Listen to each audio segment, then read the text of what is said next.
மேலூர் ஸ்ரீ சஞ்சீவன ஆஞ்சநேயர் சுவாமி கோயில் மகா கும்பாபிஷேக விழாவை காண அன்புடன் அழைக்கிறார் ரொட்டேரியன் டாக்டர் கே சீனிவாசன்.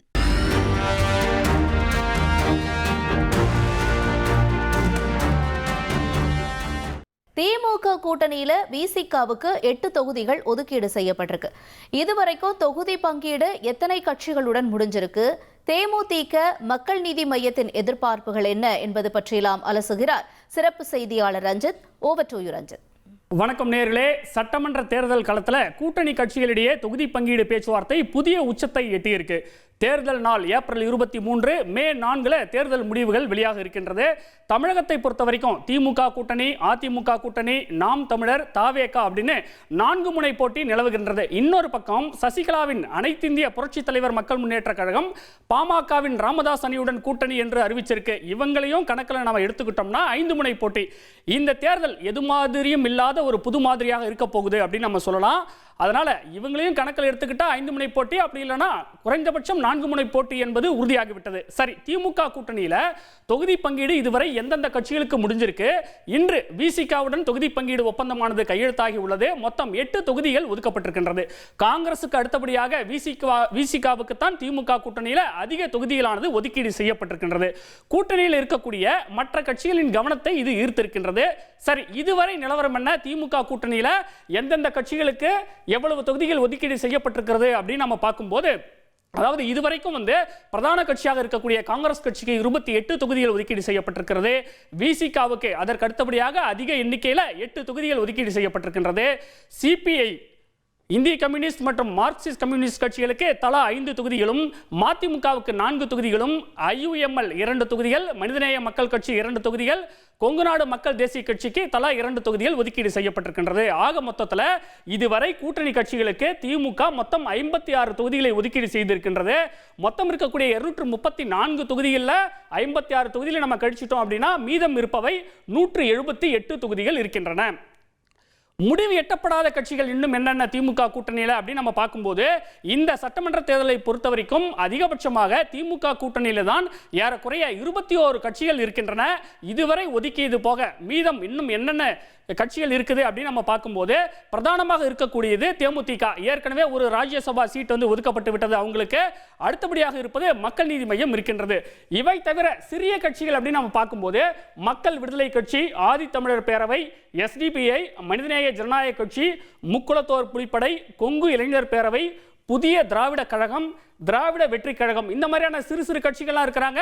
பிரதானமாக இந்த சிறிய கட்சிகளுக்கெல்லாம் அதிகபட்சமாக ஒரு தொகுதியானது ஒதுக்கீடு செய்யப்படும். ஒரு சில கட்சிகள் வெறுமனே ஆதரவு அப்படிங்கிற ஒரு இதில் தான் இருப்பாங்க. அவங்களுக்கு தொகுதிகள் ஒதுக்கீடு செய்யப்படாது. திமுகவுக்கு அவங்க ஆதரவு கொடுத்திருக்கிறாங்க. சரி, இந்த நேரத்தில் 2021 சட்டமன்ற தேர்தலில் இப்ப இந்த திமுக கூட்டணியில் அங்கம் வகிக்கக்கூடிய இந்த கட்சிகள் 2021 சட்டமன்ற தேர்தலில் அவங்கெல்லாம் வெவ்வேறு அணியில் இருந்தாங்க. அப்ப அவங்க என்ன வாக்கு சதவீதத்தை வாங்கினாங்க அப்படின்னு நம்ம பார்க்கும்போது, காங்கிரஸை பொறுத்த வரைக்கும் 4.27% வாக்குகளை வாங்கினார்கள். மையம் 2.62%. 2021 தேர்தலை பொறுத்த வரைக்கும் மையம் அப்போது சமத்துவ மக்கள் கட்சி, சரத்குமார், இந்திய ஜனநாயக கட்சி இவங்க கூடலாம் சேர்ந்து மையம் ஒரு புதிய கூட்டணியை அமைத்தது. ஏறக்குறைய அந்த கூட்டணியில் மையம் 180 தொகுதிகளுக்கும் அதிகமாக போட்டியிட்டது. மொத்தம் 20 லட்சம் வாக்குகளை வாங்கியது. அந்த வகையில் தான் 2.62%. அதே போல சிபிஐ மற்றும் சிபிஐஎம் பார்க்கும்போது, இந்திய கம்யூனிஸ்ட் கட்சியை பொறுத்த வரைக்கும் 1.09%, சிபிஐஎம் மார்க்சிஸ்ட் கம்யூனிஸ்ட் கட்சியை பொறுத்த வரைக்கும் 0.85% வாக்குகளை வாங்கினார்கள். விசிகாவை பொறுத்த வரைக்கும் 0.99%, முழுமையாக சொல்லணும் அப்படின்னா ஏறக்குறைய 1% வாக்குகளை வாங்கினார்கள். தேமுதிக 0.43% வாக்குகளை வாங்கினார்கள். இந்த நேரத்தில் இந்த கடந்த 2021 சட்டமன்ற தேர்தலை அடிப்படையாக வைத்துதான் இப்ப இந்த திமுக கூட்டணியில் இந்த கட்சிகளுக்கு தொகுதி பங்கீடானது நடக்கிறதா அல்லது வேறு எதை அடிப்படையாக வைத்து இந்த தொகுதி பங்கீடானது செய்யப்படுகின்றது? அரசியல் விமர்சகர் நந்தகுமார் நம்மிடையே இணைகிறார். அவரிடம் பேசுவோம். சார் வணக்கம், இணைப்பில் இணைந்தமைக்கு நன்றி. இப்ப திமுக கூட்டணியில் பிரதானமாக இன்னும் இருக்கக்கூடிய கட்சி நம்ம பார்க்கும்போது தேமுதிகவும் மக்கள் நீதி மையம் இருக்கிறாங்க. தேமுதிகவுக்கு எத்தனை கட்சிகள் ஒதுக்கப்பட வாய்ப்பு இருக்கு சார்? இல்ல, இப்ப தேமுதிக உள்ளார கொண்டு வந்ததுனாலதான் இந்த கூட்டணிக்குள்ளார பிரச்சனையே வந்தது. அவங்க சொல்லக்கூடிய தகவல் என்னன்னாக்கா, ஒரு ராஜ்யசபா சீட் ஏற்கனவே அதை கொடுத்துட்டாங்க. தேமுதிகக்கு ஒரு 10 to 12% அவங்களுடைய சீட்டு சொல்லப்படுது.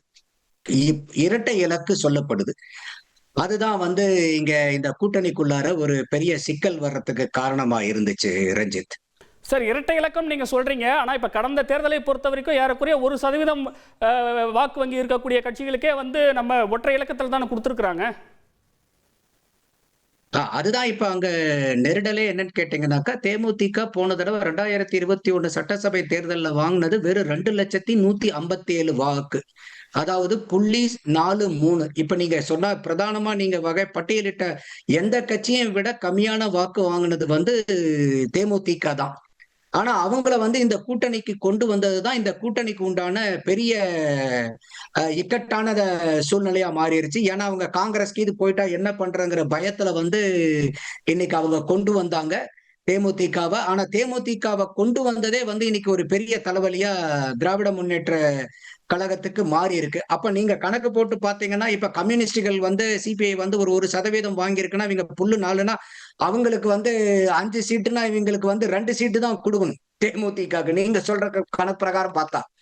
அப்படி தேமுதிகக்கு வந்து 2 சீட்டு கொடுக்குற மாதிரி இருந்துச்சுன்னா, இவ்வளோ முனகல்கள், முட்டல்கள், மோதல்கள் எல்லாம் திமுக கூட்டணிக்குள்ளார வந்திருக்க வேண்டியதில்லை. அப்ப நீங்க சொல்றபடி தகவல்கள் பார்த்தா வர்றது இப்ப பூராமே ப்ரீவியஸ் எலெக்ஷன்ல அந்த கட்சிகளோட அந்த பர்சன்டேஜோ அவங்களுடைய பர்ஃபார்மன்ஸை வச்சு பார்க்கும்போது இப்ப தேமுதிக வந்து கூட்டணி என்கிற ஒரு விஷயத்துக்காக அந்த ராஜ்யசபா சீட் கொடுக்கப்பட்டது அப்படின்னு நம்ம புரிஞ்சுக்கலாமா?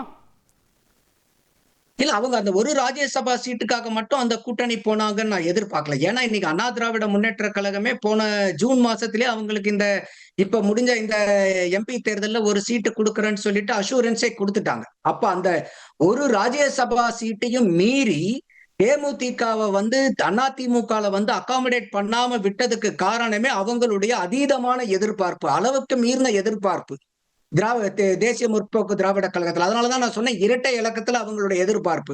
அப்ப அந்த அவங்களுடைய எதிர்பார்ப்பை வந்து இன்னைக்கு ஆன்டி இன்கம்பன்சி இருக்கிறதுனால தேமுதிக வந்தா யாரா இருந்தாலும் வந்தா உதவுமேங்கிறதுக்காக அவங்க இழுத்து போட்டிருக்காங்க உள்ளார. அதனால வந்து அவங்களுக்கு இரட்டை இலக்கத்துல சீட்டு கிடைச்சிருக்குது, கிடைக்குதுங்கிறது தான் எதிர்பார்ப்பு. அதனாலதான் இவ்வளவு பிரச்சனைகள் இருந்துச்சு. இப்ப காங்கிரஸ் வெறும் ராஜ்யசபா சீட்டுக்காக மட்டும் இல்ல. காங்கிரஸுக்கு அடுத்தபடியா அதிகபட்சமா வந்து விசிகாவுக்கு தான் கொடுத்துருக்காங்க அப்படின்னு சொல்லும்போது அதை சரியான அங்கீகாரமா பாக்குறீங்களா? இல்லையே, இப்ப நான் அதை தான் சொல்றேனே. இப்ப இன்னைக்கு விடுதலை சிறுத்தைகள் கட்சி வந்து இருக்கக்கூடிய தொகுதிகள் 234 தொகுதிகளையும் அவங்க 234 மாவட்டங்களா மாத்தி அதற்குண்டான பொறுப்பாளர்கள் எல்லாம் நியமிச்சு இன்னைக்கு பெரிய அளவுல இன்னைக்கு திமுகவினுடைய கூட்டணியே வந்து ஆன்டி பிஜேபி, ஆன்டி மோடிங்கிறது போனதுக்கு அப்புறம் இன்னைக்கு பெரிய அளவுக்கு அந்த கூட்டணிக்கு அந்த கருத்து சார்ந்து வலு சேர்க்கிறது வந்து அண்ணன் திருமாவளவன் அவர்களும் விசிகாவும். அப்படி இருக்கும்போது அவங்க பெரிய அளவுக்கு, ஏன்னா ஆளூர் சானவாஸ் அந்த கட்சியினுடைய எம்எல்ஏவே 10 சீட்டுக்கு கம்மியானா திமுக கூட்டணியில நாங்க இடம் பெறுமாட்டோம்னு சொல்றதுக்கு எங்க அண்ணன் வேண்டியது இல்லைங்க, நான் போதுங்கன்னு சொல்லியிருக்காரு பொதுவெளியில ஒரு பேட்டியில.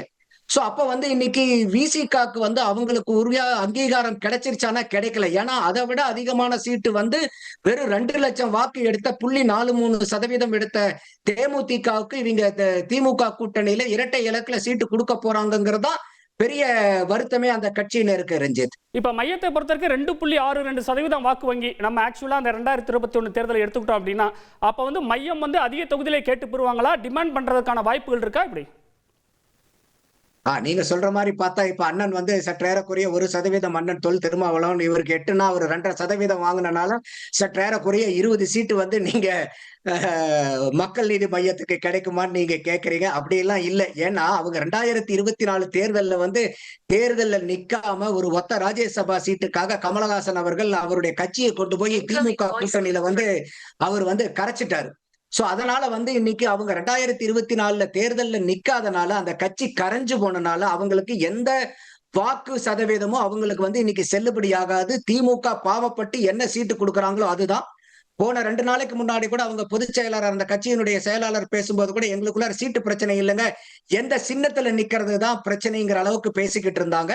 சோ அப்ப அவங்க வந்து டார்ச் லைட்ல நிக்கணும்னு சொல்றாங்க. இவங்க வந்து இல்ல திமுக நின்னா மட்டும்தான் உங்களுக்கு சீட்டுன்னு சொல்லிட்டு திராவிட முன்னேற்ற கழகம் சொல்லுது. சோ அதனால அந்த சீட்டு பிரச்சனை இருக்காது. 2 சீட்டோ 3 சீட்டோ கமலஹாசன் அவர்களுக்கு கொடுப்பாங்க. ஆனா அந்த பிரச்சனை என்னன்னா அவங்க வந்து உதயசூரியன் சின்னத்துல நிக்கணுங்கிறாங்க. காரணம் வந்து போன தடவை அவங்க உதயசூரியன் சின்னத்துல 188 இடத்துல நின்னு 133 சீட்டை ஜெயிக்கிறாங்க. திமுக மட்டும் 173 சீட்டு நின்னாங்க. கூட்டணி கட்சிகளுக்கு 15 சீட்டு வந்து உதயசூரியன்ல நின்னாங்க. அப்ப அவங்களுடைய ஸ்ட்ரைக் ரேட் வந்து 70.74.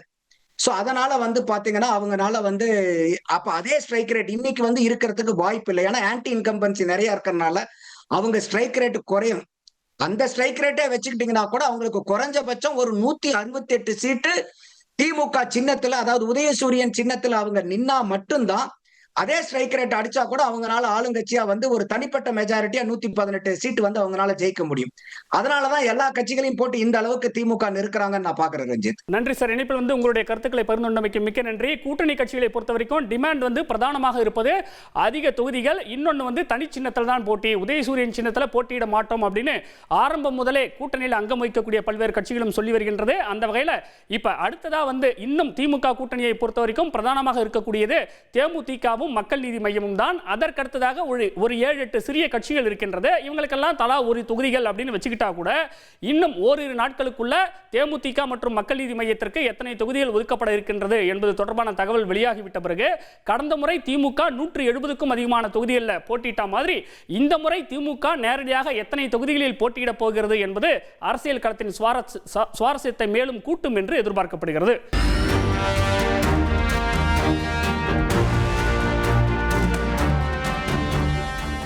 மேலூர் ஸ்ரீ சஞ்சீவன ஆஞ்சநேயர் சுவாமி கோயில் மகா கும்பாபிஷேக விழாவை காண அன்புடன் அழைக்கிறார் ரொட்டேரியன் டாக்டர் கே. சீனிவாசன்.